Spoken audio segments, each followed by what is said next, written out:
All right, honors. So we're going to look at surface area of prisms and cylinders. Surface area is a little bit more challenging than volume, in my opinion, because it takes a little bit more visualization than a volume does. All right, so again, we're focusing on prisms and cylinders in this section. So one of these ways to visualize 3D shapes in terms of 2D is by making what's called a net.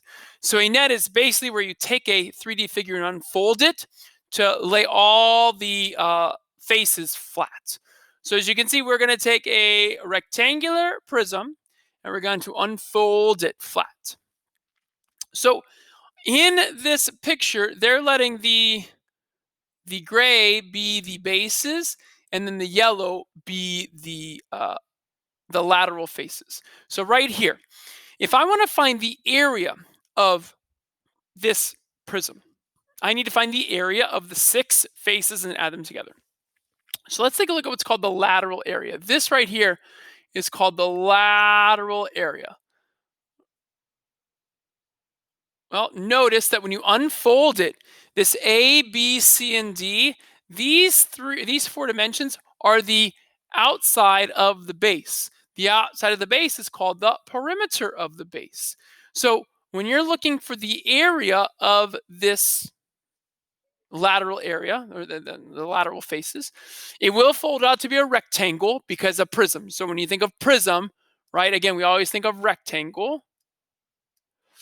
So the one dimension will be the perimeter of the base. The other dimension will be the height, because as you can see, all of these faces have the same other dimension, the height.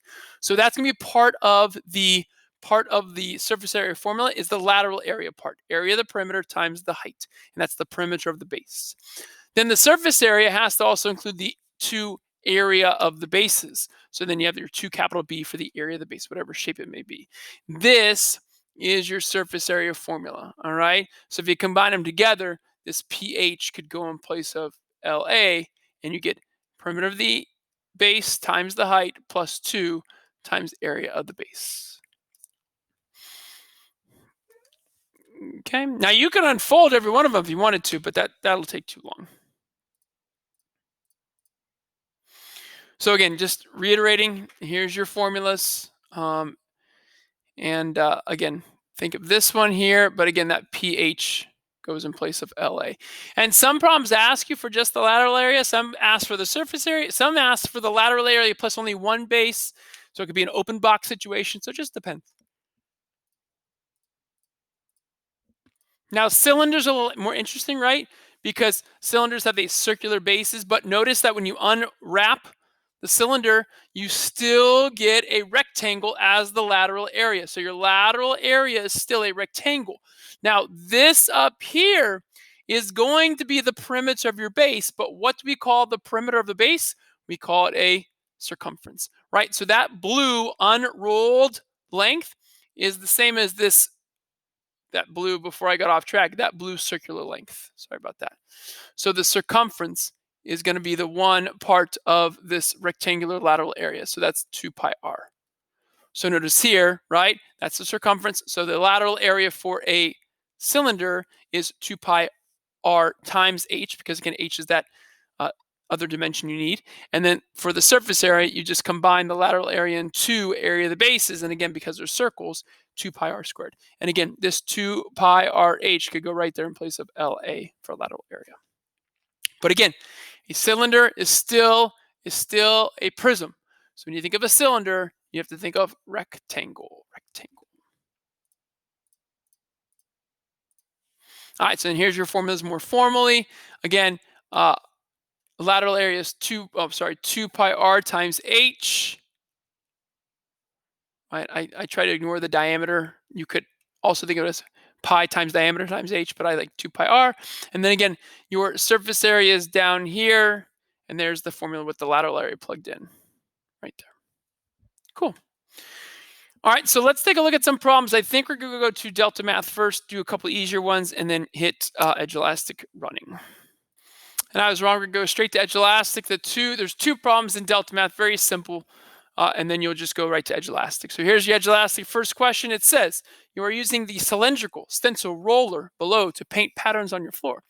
What area, what area does, the ruler cover, in one full turn, round to the nearest tenth. So again, if you take this stencil and you roll it out, you're going to roll out the lateral area. You're going to roll out a rectangle. So remember, lateral area for a cylinder, the one dimension is the circumference, which is 2 pi r, and the other dimension is the height, which connects the two circular ends of the stencil, right? There you go. So the height is 6, so I know that's 6 inches. This right here is the diameter of the circular base of this roller, 2.5. So the radius is half of that. Half of 2.5 is 1.25. So your circumference is 2 pi times 1.25. And again, one full turn means you're going to use the circumference one time. So this is how I'm going to find the area of the paint on the floor, is I'm going to multiply the circumference by the height to get the lateral area. So again, it's the perimeter of the base times the height, but in a circle's case, that is 2 pi r times the height, and we just identified that as 2 pi times 1.25 times 6. So I'll type that into the calculator as I see it. Not there, there. 2 pi times 1.25 times 6. And I got 47.12. It says round to the nearest tenth. So 47.12. 47.12. The 2 does not change the 1. 47.1. And that would be in inches. And this is area. So we got to go back a dimension, inches squared. 47.1. And again, find inches squared. All right, so I'm going to make a second video with the last two problems on it.